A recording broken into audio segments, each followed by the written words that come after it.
Hello everyone, I hope you are doing well. So this, as I promised, is the round 2 experience for my SP Jain interview experience. First of all, many congratulations to all my friends, peers and juniors who are preparing for interviews. I know a lot of IIM calls are already being out, and for that I have already started preparing videos. You can check out my IIMs interview experience and SP Jain's round 1 interview experience beforehand itself, and you can subscribe to my channel and hit that notification bell and check out my playlist, because a lot of interview experiences videos are coming up. You can see in the playlist the lined up videos are around all the IIMs, the CAP round, how would JAB round of this year would look like, even IIFT and other prominent institutions which I appeared for. Now for SP Jain, what you need to understand is there is a process of 3 steps for their interview. Number 1, when you actually go in, they give you a case study. You have to read through that case study, and once that is done, they take away that case study paper from you. You can't write anything from that case study, you cannot make notes out of it, is what you should know about. After that, your first round interview happens, which I've talked about briefly in my previous video, where you have a panel of 2 one faculty and one of the alumni, and 4 or 5 people are being interviewed there. Then that's an eliminative process, and you guys are then moved on to the round 2 of SP Jain's interview experience. In the second round, the major thing is the case study which you actually studied before round 1 is now discussed. So now it's a memory game as well. You have to retain all the important facts of the case studies until your round 2 comes in, and you need to be very structured with your thought process, because here your stance in which direction you are taking is going to matter a lot in your case study round. But your case study round, it actually starts nicely. You are again given a chance to tell yourself about the panel, because here again the faculty panel is different than the one which was in the round 1. Here, once you have given answer about tell me about yourself question, they actually are interested to know you a little bit more on your work experience, background and certain other things. One of the key questions, in fact, that was asked to our panel, we were 6 in our panel in the round 2, and one of the questions that were asked is, what are the 3 potential strengths and 3 potential weaknesses that you see in yourself? Now here in itself, when you see this question, it's a very standard question which could be asked in terms of behavioral, or to check your strengths and weaknesses, or how aware are you about yourself. And the reason I've been preparing this whole interview playlist series, which you can check out on my channel as well, is I really want you guys to know that interview preparation is actually not that hard. It's more about your internal self-assessment about the subjects you know, which are your favorite subjects, what is your personality type, how well you can talk about yourself, because this is your journey, your life story, your strengths and weaknesses are something which you are the only person who knows best about. It's only a matter or a fact of like how well you present it, and you can learn that by watching my video playlist, other YouTubers who are sharing their videos, and then maybe just practice it accordingly by writing it out in a wet style or in a GD style session. Maybe discuss it with your friends. Now coming back to the questionnaires that were given to us, after our strengths and weaknesses, there was a small understanding of our work experience as well, because many of us, including me, were from a work experience background, so few questions were floated around that.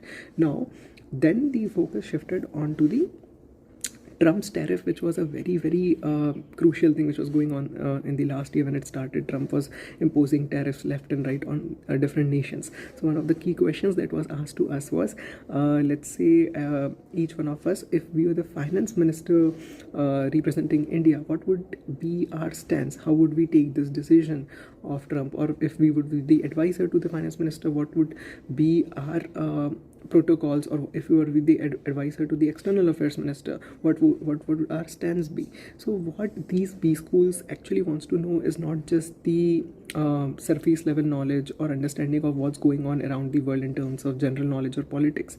They also want to know your stance. They also would like to know how you take a stand, how you defend it. Are you a person who maybe change your stance if someone is coming and just grilling you up? How you actually take it matters a lot. So that is the second thing. Now after that was done, our case study, as I told you about, was discussed. Now what was this case study about? Now I'll give you the proper case study question which was given to us as best as I can recall. So there was this person in a company who was forwarding some information of stocks related to a company to her manager, and it was given that she was pressured and she was exhausted. She was overworking for a while, and due to this, while forwarding this important information regarding stocks of a company to a manager, she accidentally forwarded to the same named person who was not the manager but her old friend maybe. Now this friend of hers was a person who was just simply, he liked to share information on stocks, and he was also actively involved in the stock market. So for him it was a habitual thing that someone would have sent him this information, and he used to forward it in different groups as well. So now this person thinks that this was a general stock information which might have had come, and he forwards it to another group.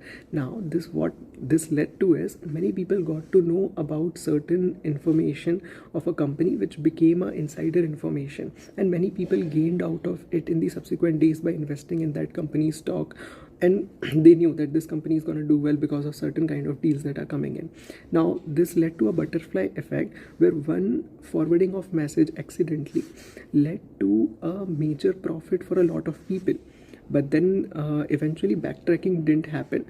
But after a few days, what happened is, a newspaper article comes anonymously that for a certain company stock information was out before, and hence many people made profit out of it. Now as soon as this information came and people read about it, this girl who accidentally forwarded this message that day, got to realize, okay, this is something which was accidentally done by her. And at that point of time, she did realize her mistake, but at that point she didn't know that this would go out of proportion and many people would actually gain out of it.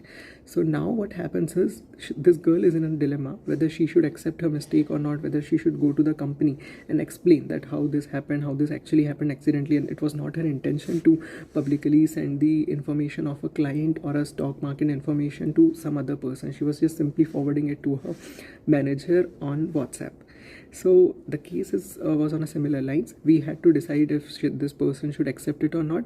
And after accepting, one more decision which we had to take as a company was whether the company should allow it or not. Whether the company maybe should give her another chance, or maybe like straightforward fire her, because this is a very breach of contract level thing from a client perspective, right? So there were major repercussions. The company in itself was facing certain issues that, you know, they were being asked by clients, and even outside world newspapers, many people and clients were reaching out to them that was the breach of trust from their end, and how are they going to tackle it. So now what is important here is, I'll just tell my perspective. Your structuring of the whole case and going between the lines of the case, like many times in case solution, which I've also explained in my consulting blueprint playlist, if you would like to check it out, there are a lot of cases which I have discussed as part of my consulting background from Deloitte, especially the first two videos in that playlist. So what happens is, your solution doesn't really matter that much. Your approach towards solution, how your different perspectives, how your direction in terms of thinking, that matters a lot. One of the key things in one of these discussions came, and which I highlighted to the panelists, was why was this person forwarding this message to her manager on WhatsApp? Usually in bigger firms, to sensitive information like that of stock markets, there are strict protocols. You only discuss this over Teams or Outlooks or over emails. Why was this a standard practice on WhatsApp? Maybe even though she was overworking and pressurized, maybe that was one reason that she didn't realize it. But was this a standard practice? Was sharing of information over WhatsApp or Telegram a very standard thing in their firm? If yes, that in itself is a bigger issue than this person making this mistake, right? Because there is a thing that if you're sharing information on WhatsApp, these kind of accidents are bound to happen. Why did her manager allow it in the first place? Secondly, what are one of the discussions was going around in this direction led us to was, when you talk about these kind of sensitive information, what is the protocol in terms of clients and how many people are there onboarded in the project, and why was this person overworking in overworked shifts, which was highlighted in the case. A person being exhausted for a number of weeks is tend to make this mistake. What was the work culture, what was the work ethic in that particular place? Instead of, before even thinking about taking such a big decision of firing this person, you need to understand and realize that was this even ethical in the first place of having such a culture of pushing people so much, of working hard that they're exhausted and then exchanging information over WhatsApp? So these are just 2-3 perspectives which I wanted to give you. I would like you to think upon this particular case. It's not necessary that a similar structure of the case will happen to you. Usually what happens is, in one of the other panels, my friends told me that they were given a case, and as soon as the second round of the interview started, the only thing that happened in their entire interview was, among those 3 people, one was told to enact the whole case, and the other 2 people were made the protagonist and antagonist of the case, and they were told to reenact the whole case. Now there could be a very dynamic thing which could happen to you in the round 2. You just need to remember, retain information until the round 2, because round 1 is going to be 45 minutes and another round 2 is going to be 45 to 50. So on that note, this was all about the interview experience round 2 of SP Jain. I hope and I wish that you guys do well, and please keep checking out my videos and playlist for more interview experiences videos and how your MBA and IIM rigor and the life to come would look like. You can take understanding and maybe experiences from us and maybe perform better from day one. That's the value addition I would like to give from this particular YouTube channel of mine.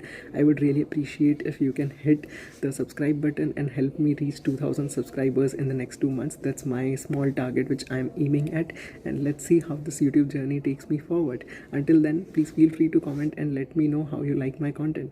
Thank you. See you in the next video. Bye bye.